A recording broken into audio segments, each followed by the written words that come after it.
Hi hello അസ്സാം വലൈക്കും. Welcome back to Hasee's diary. അപ്പോൾ ഇന്ന് ഞാൻ വന്നിരിക്കുന്നത് ഒരു കേക്ക് ഡെക്കറേഷൻ്റെ വീഡിയോ ആയിട്ടാണ് കേട്ടോ. അപ്പോൾ കഴിഞ്ഞ കുറച്ച് ദിവസങ്ങളായിട്ട് കുറച്ച് തിരക്കുകളും കാര്യങ്ങളൊക്കെയാണ്. അപ്പോൾ എല്ലാ കൂട്ടുകാരുടെയും വീഡിയോസ് ഒന്നും കണ്ടെത്തിപ്പെടാൻ കഴിയുന്നില്ല. ഇൻഷാ അല്ലാഹ് കുറച്ച് ദിവസത്തിനുള്ളിൽ തിരക്കുകളിൽ നിന്നൊക്കെ ഫ്രീ ആവുമെന്ന് പ്രതീക്ഷിക്കുന്നു. അപ്പം എല്ലാവരുടെയും വീഡിയോസിലേക്ക് എത്തുന്നതായിരിക്കും. ആരും പിണങ്ങരുത് കേട്ടോ. ആരെയും ഞാൻ മറന്നിട്ടില്ല. എൻ്റെ വീഡിയോസ് കാണുന്ന എല്ലാവർക്കും ഞാൻ തിരിച്ച് സപ്പോർട്ട് ചെയ്യാറുണ്ട്. അപ്പോൾ ആരുടെയെങ്കിലും വീഡിയോസിൽ തിരിച്ചെത്തിയിട്ടില്ല എന്നുണ്ടെങ്കിൽ ജസ്റ്റ് ഒന്ന് കമൻറ്റ് ചെയ്തേക്കണം കേട്ടോ. വളരെ കുറച്ച് സമയം തന്നെ കിട്ടുന്നുള്ളൂ. വീഡിയോസൊക്കെ ഷൂട്ട് ചെയ്യാനും അതുപോലെ എഡിറ്റ് ചെയ്യാനും ഒന്നിനും സമയം കിട്ടുന്നില്ല. അപ്പോൾ അതുകൊണ്ടാണ്. അപ്പോൾ എല്ലാവരും ഒന്ന് സമയം ക്ഷമിക്കണം കേട്ടോ. അപ്പോൾ നമുക്ക് വീഡിയോയിലേക്ക് വന്നാലോ. ഞാനിവിടെ ഇന്ന് ചെയ്യുന്നത് 1 kg വെയിറ്റ് വരുന്ന ഒരു ചോക്കോ റഫിൾ കേക്കാണ്. ഒരു ടോൾ കേക്കായിട്ടാണ് ഞാൻ ചെയ്യുന്നത്. 6 ഇഞ്ചിൻ്റെ പാനിൽ 1/2 kg വീതം 2 പ്രാവശ്യമായിട്ട് ബേക്ക് ചെയ്തിട്ട് 3 ലെയറായിട്ട് കട്ട് ചെയ്തെടുത്തു. അതിനുശേഷം കേക്ക് ബോർഡിലേക്ക് കുറച്ച് വിപ്പിംഗ് ക്രീം അപ്ലൈ ചെയ്ത് കൊടുത്തു. ഫസ്റ്റ് ലെയർ കേക്ക് വെച്ചു. ഷുഗർ സിറപ്പ് കൊണ്ട് വെയിറ്റ് ചെയ്തു. പിന്നെ നമ്മൾ ചേർക്കുന്നത് ചോക്ലേറ്റ് ഗനാഷ് ചേർത്ത് വിപ്പ് ചെയ്ത നമ്മുടെ വിപ്പിംഗ് ക്രീമാണ്. അപ്പോൾ അതൊന്ന് അപ്ലൈ ചെയ്ത് കൊടുത്തു. അതിനുശേഷം അതിൻ്റെ മേലേക്ക് കുറച്ച് ഗനാഷ് അപ്ലൈ ചെയ്യുന്നുണ്ട്. മിൽക്ക് ചോക്ലേറ്റ് ഗനാഷാണത്. പിന്നെ നമ്മൾ കുറച്ച് നട്ട്സും അതുപോലെ വൈറ്റ് ചോക്കോ ചിപ്സും ഒക്കെ ചേർക്കുന്നുണ്ട്. പിന്നെ സെക്കൻഡ് ലെയർ കേക്ക് വെച്ച് കൊടുത്തു. പിന്നെ നമ്മൾ ഷുഗർ സിറപ്പ് ചേർത്തു. ഷുഗർ സിറപ്പിനായിട്ട് ഞാൻ ഇവിടെ എടുത്തേക്കുന്നത് 1 കപ്പ് പഞ്ചസാര 1 കപ്പ് വെള്ളത്തിലേക്ക് ഒന്ന് ചേർത്ത് നന്നായിട്ടൊന്ന് തിളപ്പിച്ച് ഒന്ന് ആറിയതിന് ശേഷം കുറച്ച് മിൽക്ക് മെയ്ഡ്, അതായത് ഏകദേശം ഒരു 1/4 കപ്പ് മിൽക്ക് മെയ്ഡും ചേർത്ത് ഒന്ന് തണുപ്പിച്ചെടുത്തതാണ്. അപ്പോൾ അതും ചേർത്താണ് നമ്മൾ വെയിറ്റ് ചെയ്തത്. അങ്ങനെ സെക്കൻഡ് ലെയറിലും കുറച്ച് ക്രീം അപ്ലൈ ചെയ്ത് കൊടുത്തു. കുറച്ച് നട്ട്സ് ഇട്ട് കൊടുത്തു. തേർഡ് ലെയർ വെച്ചു. ഷുഗർ സിറപ്പ് കൊണ്ട് വെയിറ്റ് ചെയ്തു. ഇനി ആ കേക്കിൻ്റെ മേലേക്കാണ് കുറച്ച് ചോക്ലേറ്റ് ഗനാഷ് ചേർക്കുന്നത്. അപ്പോൾ ഒരു പ്രത്യേക ടേസ്റ്റ് ആ ഒരു കേക്കിന് കിട്ടും കേട്ടോ.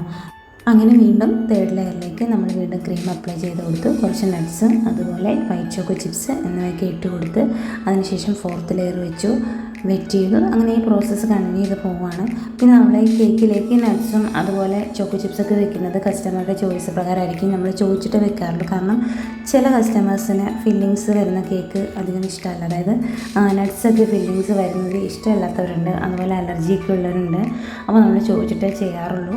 അപ്പോൾ അധികം കസ്റ്റമേഴ്സും നമ്മൾ നട്ട്സൊക്കെ ഇട്ട് ചെയ്യാനാണ് പറയുന്നത്. അപ്പോൾ നമ്മളിതും അങ്ങനെ ചോദിച്ചു. ഈ കേക്ക് നമുക്ക് ഏറ്റവും വേണ്ടപ്പെട്ട ഒരാൾക്ക് വേണ്ടിയിട്ടാണ്. ആർക്കാണെന്നുള്ളത് ഞാൻ ലാസ്റ്റ് പറയാം കേട്ടോ. അപ്പോൾ നമ്മൾ 5th ലെയറും വെച്ചു. വീണ്ടും അത് നന്നായിട്ടൊന്ന് വെറ്റ് ചെയ്ത് ചോക്കോ സിറപ്പൊക്കെ വെച്ച് കൊടുത്തു. പിന്നെ നമ്മൾ ക്രീം അപ്ലൈ ചെയ്ത് കൊടുത്തു. അതിനുശേഷം കുറച്ച് റിച്ച് ആയിട്ട് തന്നെ ചോക്ലേറ്റ് ഗനാഷ് ഒഴിച്ച് കൊടുക്കുന്നുണ്ട്. ഫസ്റ്റ് ലെയർ ആയതുകൊണ്ട് തന്നെ നല്ല ടേസ്റ്റി ആയിട്ട് കിട്ടാൻ വേണ്ടിയിട്ടാണ് അങ്ങനെ ചെയ്യുന്നത്. അതിന് ചേർത്ത് നന്നായിട്ടൊന്ന് സ്പ്രെഡ് ചെയ്ത് കൊടുത്തതിന് ശേഷം നമ്മുടെ വൈറ്റ് ചോക്കോ ചിപ്സും അതുപോലെ നട്ട്സും എല്ലാം കൂടി ഒന്ന് ചേർത്ത് കൊടുത്തു. താഴേക്ക് ചേർത്തതുപോലെ തന്നെയാണ്. അപ്പോൾ അതും വെച്ച് നമ്മുടെ ഫൈനൽ ലെയർ വെച്ച് കൊടുക്കുകയാണ്. ഫൈനൽ ലെയറിൻ്റെ മേലേക്കും നമ്മൾ ഷുഗർ സിറപ്പ് ഒഴിക്കുന്നുണ്ട്. ഷുഗർ സിറപ്പ് നമ്മൾ അധികം ആവാൻ പാടില്ല. കാരണം ഷുഗർ സിറപ്പ് കൂടിപ്പോയിട്ടുണ്ടെങ്കിൽ നമ്മുടെ കേക്ക് ചരിഞ്ഞു പോകാനും അതുപോലെ സൈഡിൽ നിന്ന് ലീക്ക് ആവാനൊക്കെ തുടങ്ങും കേട്ടോ. അപ്പോൾ അങ്ങനെ അതും വെച്ച് കൊടുത്തു. നമ്മുടെ ഫൈനൽ കോട്ടിങ് കേക്ക് കംപ്ലീറ്റ് ചെയ്യാണ്. ചോക്കോ ഗനാഷ് ഒഴിച്ച വിപ്പിംഗ് ക്രീം കൊണ്ട് തന്നെ നമ്മുടെ ഒരു കേക്ക് എല്ലാം ഒന്ന് ക്രം കോട്ട് ചെയ്യാനായിട്ട് ജസ്റ്റ് ഒന്ന് കവർ ചെയ്തെടുക്കുന്നുണ്ട്. നമ്മൾ ഈ ക്രം കോട്ട് ചെയ്യുന്നത് എന്തിനാണെന്ന് വെച്ചിട്ടുണ്ടെങ്കിൽ നമ്മുടെ കേക്കിൻ്റെ പൊടിയൊക്കെ നമ്മൾ കട്ട് ചെയ്യുന്ന സമയത്ത് ഇങ്ങനെ പോയിട്ടുണ്ടാവും. അപ്പോൾ ആ ഒരു സംഭവം നമ്മുടെ കേക്കിൻ്റെ മേലേക്ക് വരാതിരിക്കാൻ വേണ്ടിയിട്ടാണ് ഫസ്റ്റ് ഇങ്ങനെ ഒരു കോട്ടിങ് ചെയ്യുന്നത് കേട്ടോ. അപ്പോൾ അതും ചെയ്ത് കൊടുത്തതിന് ശേഷം നമുക്കൊരു സ്ക്യൂർ വെച്ചിട്ട് ഇതൊന്ന് സെക്യൂറാക്കി കൊടുക്കാം. കാരണം ഇതൊരു ടോൾ കേക്ക് ആയതുകൊണ്ട് ചരിഞ്ഞു പോകാനുള്ള ചാൻസ് വളരെ കൂടുതലാണ്. അപ്പോൾ അത് വെച്ച് കൊടുത്തിട്ട് നമ്മളൊരു അരമണിക്കൂറോളം കേക്കൊന്ന് സെറ്റ് ചെയ്തിട്ടുണ്ടായിരുന്നു. ഫ്രീസറിൽ വെച്ചിട്ടായിരുന്നു സെറ്റ് ചെയ്തത്.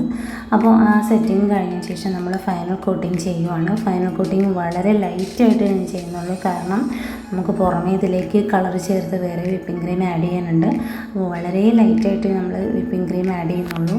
നമ്മൾ ക്രീം അധികം ചേർത്തിട്ടുള്ള കേക്ക് അധികം ആൾക്കാർക്ക് ഇഷ്ടമല്ല. കുട്ടികളൊക്കെ കഴിക്കുന്നുണ്ടെങ്കിൽ പെട്ടെന്ന് മടുത്തു വരേണ്ട ഒരു ടെൻഡൻസി ഉണ്ട്. അപ്പോൾ വളരെ കുറച്ച് ക്രീം കൊണ്ടിട്ട് നല്ല രീതിയിൽ ഫിനിഷിങ് ചെയ്തെടുക്കലാണ് നല്ലത്. അപ്പോൾ അങ്ങനെ ചെയ്ത് കൊടുത്ത് നമ്മുടെ മേലൊക്കെ ഒന്ന് സൈഡൊക്കെ ഒന്ന് ലെവലാക്കി എടുത്തതിന് ശേഷം നമ്മൾ ഷാർപ്പ് എഡ്ജൊക്കെ കൊടുത്തു. പിന്നെ നമ്മളിതിലേക്ക് നമ്മുടെ കേക്ക് ഫുള്ളായിട്ട് കവർ ചെയ്യാൻ വേണ്ടിയിട്ട് റോയൽ ബ്ലൂ കളർ കൊണ്ട് നമ്മളൊന്ന് ജസ്റ്റ് കുറച്ച് വിപ്പിംഗ് ക്രീം എടുത്തതിന് ശേഷം ഒന്ന് മിക്സ് ചെയ്ത് വളരെ കുറച്ച് മാത്രം ഒന്ന് ലൈറ്റായിട്ടൊന്ന് അപ്ലൈ ചെയ്ത് കൊടുക്കുക. കാരണം ഈ കളറ് അധികം ആഡ് ചെയ്താൽ തന്നെ വല്ലാത്തൊരു കശർപ്പ് ചൊവയൊക്കെ ഉണ്ടാവും. അപ്പോൾ അത് ഒന്ന് മാറാൻ വേണ്ടിയിട്ട് വളരെ ലൈറ്റായിട്ട് മാത്രമേ കളർ ആഡ് ചെയ്യുന്നുള്ളൂ. കുറച്ച് വിപ്പിംഗ് ക്രീം എടുത്തതിന് ശേഷം വളരെ കുറച്ച് ക്രീം അപ്ലൈ ചെയ്ത് കൊടുത്ത് അതിലേക്ക് ഒന്ന് മിക്സ് ചെയ്തിട്ട് നമ്മുടെ മേലേക്ക് ജസ്റ്റ് ഇതുപോലെ ഒന്ന് വെച്ച് കൊടുത്തിട്ട് നമ്മുടെ പാലറ്റ് നൈഫ് വെച്ചുകൊണ്ട് തന്നെ ഒന്ന് ലെവൽ ചെയ്ത് കൊടുത്തു കഴിഞ്ഞാൽ എല്ലാ ഭാഗത്തേക്കും ഈ ഒരു കളർ എത്തുകയും ചെയ്യും. നമ്മുടെ എത്താത്ത ഭാഗത്തേക്ക് കുറേശ്ശെ ഒന്ന് അപ്ലൈ ചെയ്ത് കൊടുത്ത് വീണ്ടും ഒന്ന് സൈഡൊന്ന് ലെവൽ ചെയ്ത് കൊടുത്താൽ തന്നെ റെഡിയായി കിട്ടും. അപ്പോൾ അതെല്ലാം ഒന്ന് ചേർത്ത് കൊടുത്തതിന് ശേഷം നമ്മുടെ കേക്ക് എല്ലാം നല്ലപോലെ റെഡിയായി വരും. അങ്ങനെ സൈഡൊക്കെ ഒന്ന് സ്ക്രാപ്പർ വെച്ചിട്ടൊന്ന് റെഡിയാക്കിയതിന് ശേഷം നമ്മുടെ ഷാർപ്പ് എഡ്ജ് മുകളിലൊക്കെ നല്ല നീറ്റാക്കി എടുക്കുക. കാരണം ഇത് നമ്മുടെ ഫൈനൽ കോട്ടിംഗ് ആണ്. അപ്പോൾ അത് നമ്മൾ മാക്സിമം നീറ്റാക്കി തന്നെ എടുക്കാൻ വേണ്ടി ശ്രദ്ധിക്കുക. അപ്പോൾ നമ്മുടെ കേക്കിൻ്റെ ഫൈനൽ കവറിങ് ഒക്കെ റെഡി ആയി കഴിഞ്ഞാൽ നല്ല സൂപ്പർ ഫിനിഷിങ്ങിൽ തന്നെ കിട്ടിയിട്ടുണ്ട്. അപ്പോൾ പാരൻ നൈഫ് കൊണ്ട് തന്നെ നമ്മൾ മുകളിലേക്ക് ചെറിയൊരു ഡിസൈൻ കൊടുക്കുന്നുണ്ട്. അപ്പോൾ അതും കഴിഞ്ഞിട്ട് നമ്മളിതിലേക്ക് പിന്നെ ചെയ്യുന്നത് നമ്മുടെ സ്പൂണിൻ്റെ ബാക്ക് സൈഡ് കൊണ്ടിട്ട് ഒരു ഡിസൈനാണ്. അത് ജസ്റ്റ് നമ്മുടെ ഒരു കളറിൻ്റെ, അതായത് ഡ്രസ്സിൻ്റെ കളറിന് വേണ്ടിയിട്ട് ജസ്റ്റ് ഒരു മാച്ചിങ് വേണ്ടിയിട്ട് ഇങ്ങനെ അങ്ങനെ ഡിസൈൻ കൊടുത്തതാണ്. അപ്പോൾ നമ്മൾ ചേർത്ത റോയൽ ബ്ലൂ കളറിൻ്റെ കൂടെ കുറച്ച് നേവി ബ്ലൂ കൂടെ ചേർത്തിട്ട് ജസ്റ്റ് ഒന്ന് ഡാർക്കാക്കി എടുത്തു. അതാണ് ഞാനിങ്ങനെ ഇവിടെ അപ്ലൈ ചെയ്യുന്നത്. അപ്പോൾ ഈ കുട്ടിൻ്റെ ഡ്രസ്സ് വന്നിട്ട് നേവി ബ്ലൂ കളർ, അതുപോലെ ഡാർക്ക് ബ്ലൂ, അതിലേക്ക് പീച്ച് കളർ ഫ്ലവറൊക്കെ ആയിട്ടുള്ള ഒരു ഡിസൈനായിരുന്നു. അപ്പോൾ ഞാനിപ്പോൾ ചേർക്കുന്നത് പീച്ച് കളറാണ് കേട്ടോ. അപ്പോൾ പീച്ച് കളറും ഒന്ന് അവിടെ ഇവിടെയൊക്കെ ഇട്ട് അതുപോലെ തന്നെ ഒന്ന് അപ്ലൈ ചെയ്ത് കൊടുത്തു.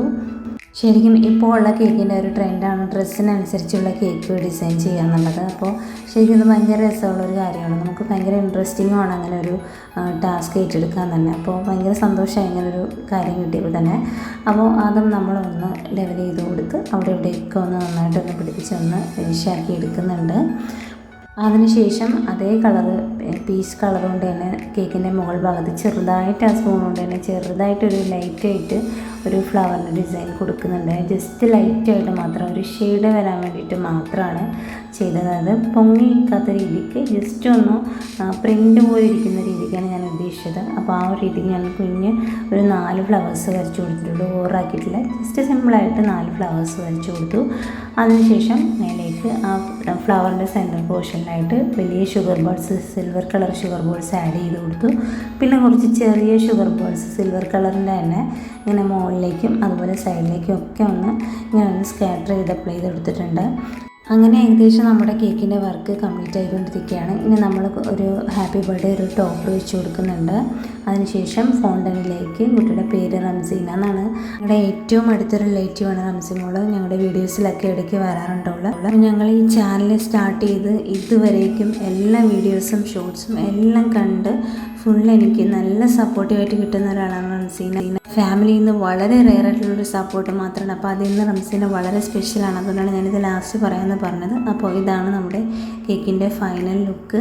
കേക്ക് ഇഷ്ടമായിട്ടുണ്ടെങ്കിൽ ഒന്ന് ലൈക്ക് ചെയ്ത് കമൻറ്റ് ചെയ്തേക്കണേ. അതുപോലെ ചാനൽ ആദ്യമായിട്ട് കാണുന്ന കൂട്ടുകാരുണ്ടെങ്കിൽ ഒന്ന് ലൈക്ക് ചെയ്ത് സബ്സ്ക്രൈബ് ചെയ്ത് സപ്പോർട്ട് ചെയ്യണം കേട്ടോ.